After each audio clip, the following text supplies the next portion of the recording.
পারুলের বাবাই যে সৌমিত্র নিজে সেটা জানতে পারছে সৌমিত্র। আমরা এমনটাই দেখতে পারব আজকের পর্বে। বিস্তারিত জানতে ভিডিওটি দেখতে থাকুন। গল্পের শুরুতেই দেখা যায় রায়ানের বাড়িতে পুলিশ চলে এসেছে। পুলিশ তদন্ত করবে এবং বাড়ি সার্চ করবে বলে ঠিক করে। তখন পারুল বলে, আপনাদের কাছে তো অ্যারেস্ট ওয়ারেন্ট নেই, তাহলে আপনারা এইভাবে চলে আসলেন কেন? তুষার বলে, কে বলেছে আমাদের কাছে সার্চ করার ওয়ারেন্ট নেই? অবশ্যই আছে। এরপর সে ওয়ারেন্ট দেখিয়ে দেয়। পারুল তখন বলে, ঠিক আছে, আপনারা গিয়ে সার্চ করে দেখুন, যদি কিছু পান তাহলে নিয়ে যান। এরপর পুলিশ তন্ন তন্ন করে সার্চ করেও কিছুই পায় না। তখন অফিসার বলে, সরি ম্যাডাম, এত রাতে আপনাদের বিরক্ত করার জন্য আমি ক্ষমা চাইছি। এবার পুলিশকে রায়ান বলে, আমার দাদু অসুস্থ, তার একটা অপারেশন হয়েছে, আর আপনারা এইভাবে আমাদের রীতিমতো হয়রানি করছেন। এটা কি আদৌ ঠিক হলো? তখন অফিসার বলে, আমি জানি এটা ঠিক হয়নি, এটা আমাদের ভুল হয়েছে, কিন্তু যেহেতু আমাদের কাছে ইনফরমেশন ছিল তাই আমরা সার্চ করতে বাধ্য হয়েছিলাম।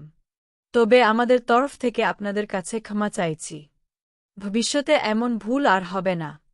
এরপর অফিসার ক্ষমা চেয়ে বেরিয়ে যায়। আর শিরিন বাইরে দাঁড়িয়েছিল। সে অফিসারকে বলে, কোথায় গায়ত্রী দেবী, কোথায় বলুন? তখন অফিসার বলে, আপনাদের নিয়ে গিয়ে এবার আমি জেলের মধ্যে ভরে দেব।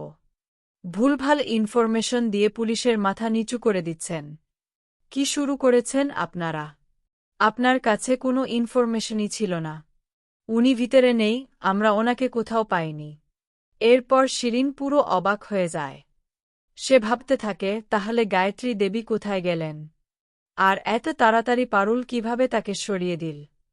পুরো বিষয়টাই শিরিনের মাথায় ঢুকছে না। এদিকে মৌসুমী বলে, সত্যি পারুল, তোমাকে আর কিছু বলার নেই। তোমার মায়ের জন্য তুমি একেবারে জিনিয়াস। এখানে যদি অন্য কেউ থাকত তাহলে ঠিক পুলিশের কাছে ধরা পড়ে যেত। পারুল তখন বলে, সেটা তো আমি বুঝতে পারলাম, কিন্তু পুরো ঘটনাটা তোমাদের বলি। আসলে ঘটনাটা যদি একটু আগে থেকে দেখা যায় তাহলে বোঝা যাবে। কারণ সবটা আমি জানতাম না, তবে কিছুটা আন্দাজ করেছিলাম যে যারা আমাদের বিপদে ফেলতে চাইছে তারা এখানে আসা পর্যন্ত থামবে না। তাই আমি সৌমিত্রবাবুকে ফোন করেছিলাম আর বলেছিলাম, কাকু, আপনি যদি আমার মাকে এখান থেকে নিয়ে যান তাহলে আপনাকে কেউ সন্দেহ করবে না। সেক্ষেত্রে আমার মা বেঁচে যেতে পারে। প্লিজ কাকু, এটুকু সাহায্য অন্তত করবেন। তখনই সৌমিত্রবাবু বলেছিলেন, কি বলছিস পারুল? তোমার জন্য এটুকু করব না। আমি এক্ষুনি গাড়ি নিয়ে আসছি।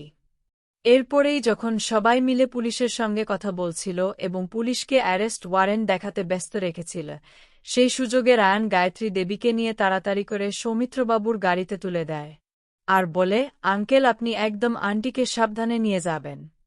আর আন্টি আমাদের পরিচিত, ভয় পাওয়ার কোনো কারণ নেই। তারপর সৌমিত্রবাবু বলে, ঠিক আছে রায়ান, আমি তাহলে এখান থেকে বেরিয়ে যাই। কারণ পুলিশ যদি দেখে নেয় তাহলে সমস্যা হয়ে যাবে। এরপর সৌমিত্রবাবু গায়ত্রী দেবীকে নিয়ে গাড়িতে করে বেরিয়ে পড়েন। এরপর পারুল ঘটনাটা বলে যে, মাকে অনেক রিস্ক নিয়ে এখান থেকে সরিয়ে দিয়েছি। আমি জানি কাকু হয়তো ঠিকঠাক মাকে নিরাপদ জায়গায় নিয়ে যেতে পারবেন, কিন্তু এখন কে আমাদের পিছনে পড়েছে, এইভাবে কেন সব করছে সেটা জানার দরকার। এরপর মাঝ রাস্তায় গিয়ে গায়ত্রী দেবী সৌমিত্রবাবুকে দেখে পুরো অবাক হয়ে যান আর বলেন, সৌমিত্র তুমি? তখন সৌমিত্রবাবু গাড়ি থামিয়ে দিয়ে বলেন, গায়ত্রী, ২৪ বছর ধরে আমার মনে একটাই প্রশ্ন ঘুরছে। এই প্রশ্নের উত্তর জানতেই আমি তোমার কাছে যেতে চেয়েছিলাম, কিন্তু আমার কাছে কোনো ঠিকানা ছিল না, কোনো খবর ছিল না। এবার আমাকে বলো তো, তুমি কার পাল্লায় পড়ে আমাকে ছেড়ে চলে গিয়েছিলে? তুমি কি নতুন করে সংসার শুরু করেছিলে গায়ত্রী?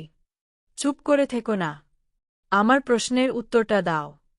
কারণ এই উত্তরটা জানা আমার জন্য খুব জরুরি।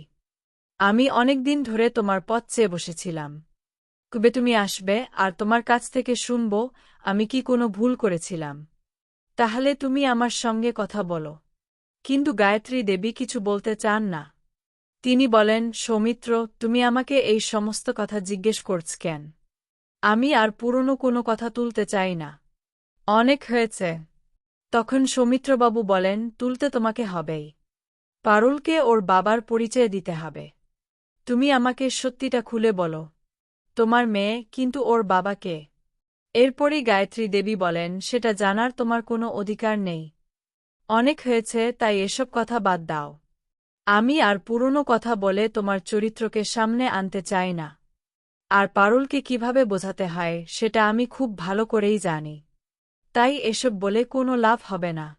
এরপর সৌমিত্রবাবু বলেন, না গায়ত্রী, জানাটা আমার দরকার।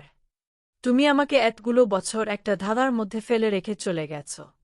আমি জানতে চাই। আমার মনের প্রশ্নগুলো আমাকে প্রতিনিয়ত কষ্ট দেয়। প্লিজ বলো। কিন্তু গায়ত্রী দেবী কোনোভাবেই কিছু বলতে চান না। অন্যদিকে দেখা যায় হঠাৎ করে একটা গাড়ি আসছিল। গাড়ির লাইটটা সৌমিত্রবাবুর চোখে এমনভাবে পড়ে যে সৌমিত্রবাবু চোখ সরিয়ে নেন। আর সেই সুযোগেই গায়ত্রী দেবী সেখান থেকে উধাও হয়ে যান। সৌমিত্রবাবু আর গায়ত্রী দেবীকে খুঁজে পান না। এদিকে পারুল অনেকটা সময় ধরে অপেক্ষা করতে থাকে এবং ভাবে কখন সে তার মায়ের খবর পাবে। কিন্তু কোনো খবর পাচ্ছে না। টেনশনের কারণে সে খেতেও পারেনি। তখন রায়ান বলে, কিরে, তুই খাসনি কেন? খেয়ে নে। তুই এখন মা হতে চলেছিস। এই সময়ে তো খাওয়া কতটা গুরুত্বপূর্ণ তুই কি জানিস? দেখ, নিজের শরীরের প্রতি এভাবে অযত্ন করিস না।